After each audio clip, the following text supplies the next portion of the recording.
plan, my position on how rethinking green jobs will help fulfill the American dream. Today, I'm not wearing green just for any reason.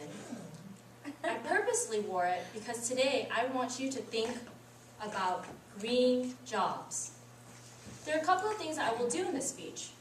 The first one is to think about the definition of a green job. But let me ask you a few questions.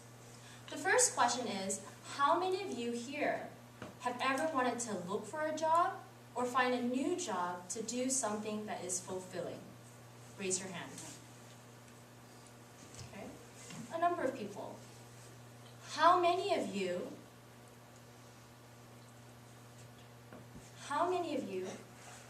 believe that hard work will help fulfill your dreams? Most of you. Maybe some of you may feel some disillusionment about this aspect of the value of hard work. Will hard work help me to fulfill my American dream? So let's think about what green jobs are. Now, when I first say green jobs, you might think clean, environmentally sound, something with trees. But here, please think about this definition. My position of what a green job is, it's a job that provides families self-respect, integrity, hope for the future. Another positive is that it's homemade, meaning it was made in the USA. And lastly, it provides positive externalities, which is an economic term that basically means it's a good that benefits our whole community.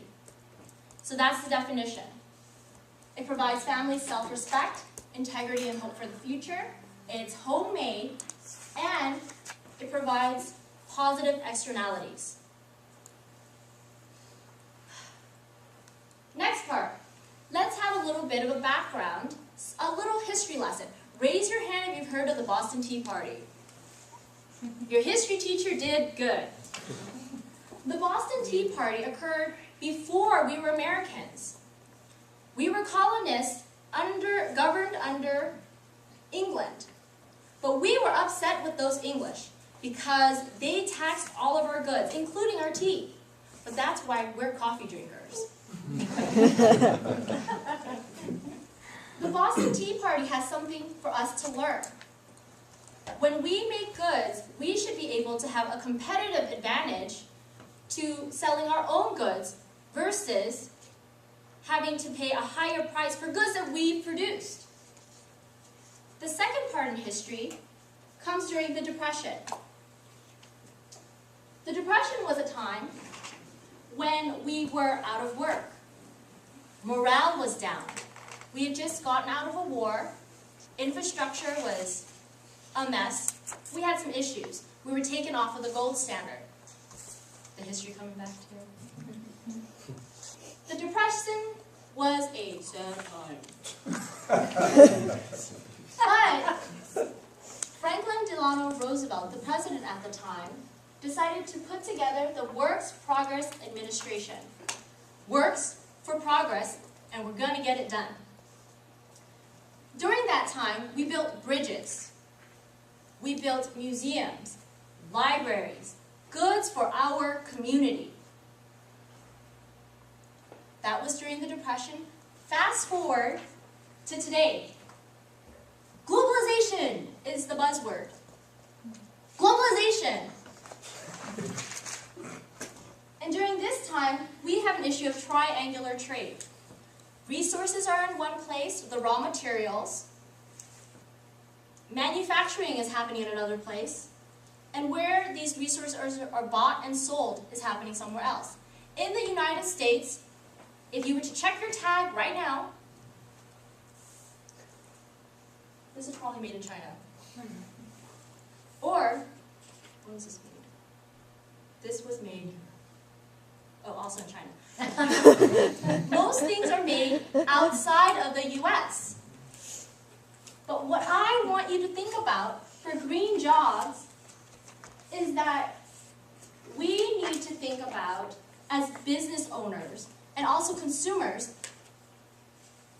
to make and purchase goods so that the workers in America will be able to have self-respect, integrity, and hope for the future of their families. Now, this chart shows a term, double bottom line.